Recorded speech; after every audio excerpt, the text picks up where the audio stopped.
तर नाशिकच्या शिंदेंच्या शिवसेनेचे उमेदवार नरेंद्र दराडेंच्या भावानं एकनाथ शिंदेंची भेट घेतली। किशोर दराडे यांनी ठाण्यातील निवासस्थानी शिंदेंची भेट घेतलेली आहे।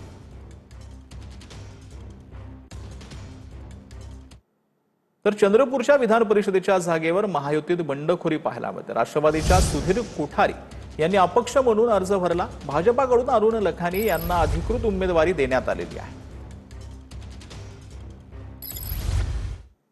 तर त्र्यंबकेश्वर देवस्थान ट्रस्ट बरखास्त करण्याची मागणी करण्यात आलेली आहे। देवस्थान दर्शनाचा काळा बाजार चालत असून सिंडिकेट असल्याचा आरोप करण्यात आलेला आहे। माजी विश्वस्त ललिता शिंदे यांच्याकडून देवस्थान ट्रस्टवर हे आरोप करण्यात आले। पैसे घेऊन दर्शनाच्या नावाखाली दुकानदारी सुरू केल्याचा आरोप यावेळेला ललिता शिंदेंनी केला। 4 विश्वस्तांच्या 23 मध्ये ज्या निवड प्रक्रिया केली त्याच्यात पण आर्थिक गैरव्यवहार झालेला आहे आणि हे मी हायकोर्टाला कळवलेलं पण आहे। अतिशय आणि हा जो येणारा कुंभमेळा आहे 5 कोटी लोक स्नानाला येणार आहेत आणि हा सगळं म्हणजे याची सखोल चौकशी झाली पाहिजे आणि हे ट्रस्ट आता ताबडतोब बरखास्त झालं पाहिजे आणि एक नवीन स्वच्छ अशा चांगल्या प्रतिमेचे लोक इथे दिले पाहिजे। माननीय धर्मदाय आयुक्त साहेब या गंभीर विषयाकडे आपण लक्ष द्या। हे एक सिंडिकेट चालत होतं, एका ट्रस्टीवर कारवाई केली म्हणजे थांबलेलं नाहीये। नीट पेपर फुटी प्रकरणातील मुख्य सूत्रधार पी.व्ही. कुलकर्णींच्या भीडमधील अवैध बांधकामांवर अखेर हातोडा पडला। नगरपालिकेने हे बांधकाम अधिकृत घोषित करून नोटीस बजावली होती। कारवाईच्या भीतीने कुलकर्णींच्या लोकांकडून स्वतःहून बांधकाम पाडण्यात आलं। नीट पेपर फुटी प्रकरणातील मुख्य सूत्रधार पी.व्ही. कुलकर्णी याने बीड शहरामध्ये एक मोठं बांधकाम सुरू केलं होतं।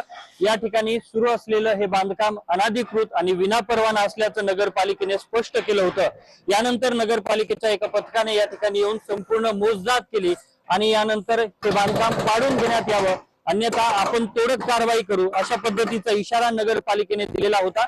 या इशाऱ्यानंतर आता स्वतःहून पी.व्ही. कुलकर्णी आणि त्याचे जे इतर या संपत्तीतील हिस्सेदार आहेत किंवा यामधील जे त्याचे पार्टनर आहेत त्यांच्याकडून आता स्वतःहून जे अनधिकृत बांधकाम आहे, जे विनापरवाना बांधकाम आहे ते आता तोडले जात असल्याचं पाहायला मिळतंय। एकूणच पी.व्ही. कुलकर्णी हा नीट घोटाळा प्रकरणातील मुख्य सूत्रधार असून त्याची बीडमध्ये अशा पद्धतीने संपत्ती समोर आल्याच्या नंतर आणि विनापरवाना अनधिकृतपणे हे बांधकाम सुरू असल्याचं समोर आल्याच्या नंतर ते तोडलं जावं अशा प्रकारची देखील मागणी सुरू होती आणि यानंतर नगरपालिकेने नोटीस बजावून तात्काळ हे विनापरवाना आणि अनधिकृत सुरू असलेले हे बांधकाम पाडण्यात यावं अशा प्रकारचा इशारा दिला होता।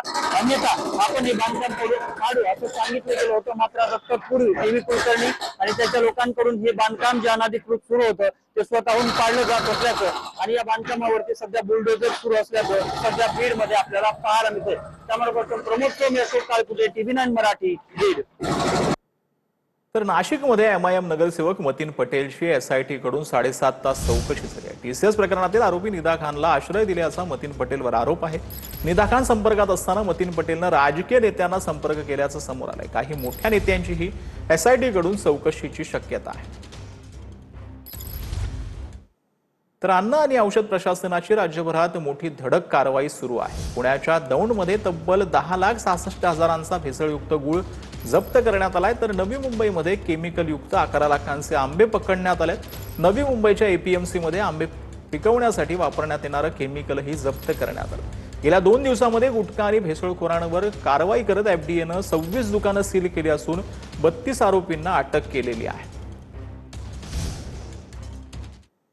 तर आता बातमी आहे नवी मुंबईतून। नवी मुंबईतील पाम बीच रोडवरती डिजिटल जाहिरातीच्या फलकाविरोधात मंदा म्हात्रे आक्रमक झाल्यात। रस्त्याच्या मधोमध अनधिकृत डिजिटल फलक लावण्यात आल्याचा मंदा म्हात्रेंचा आरोप आहे। 8 दिवसात कारवाई करण्याचे माधुरी मिसाळांनी आदेश दिले होते। अद्यापही डिजिटल फलक न निघाल्यानं मंदा म्हात्रे आक्रमक झाले।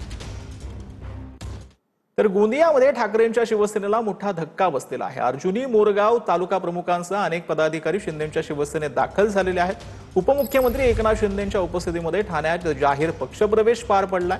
यावेळेला तालुका प्रमुख चेतन दहिकर यांच्यासह पदाधिकाऱ्यांचा शिंदेंच्या शिवसेनेत प्रवेश जो आहे तो झालेला आहे। तर उत्तर प्रदेशचे उपमुख्यमंत्री ब्रजेश पाठक यांनी आज सिद्धिविनायक ते छत्रपती शिवाजी महाराज विमानतळ टर्मिनस 2 या मार्गाने मेट्रोनं प्रवास केला। मुंबई दौऱ्यावर असल्यानं पाठक यांनी भुयारी मेट्रोनं प्रवासाचा आनंद जो आहे तो घेतलेला आहे।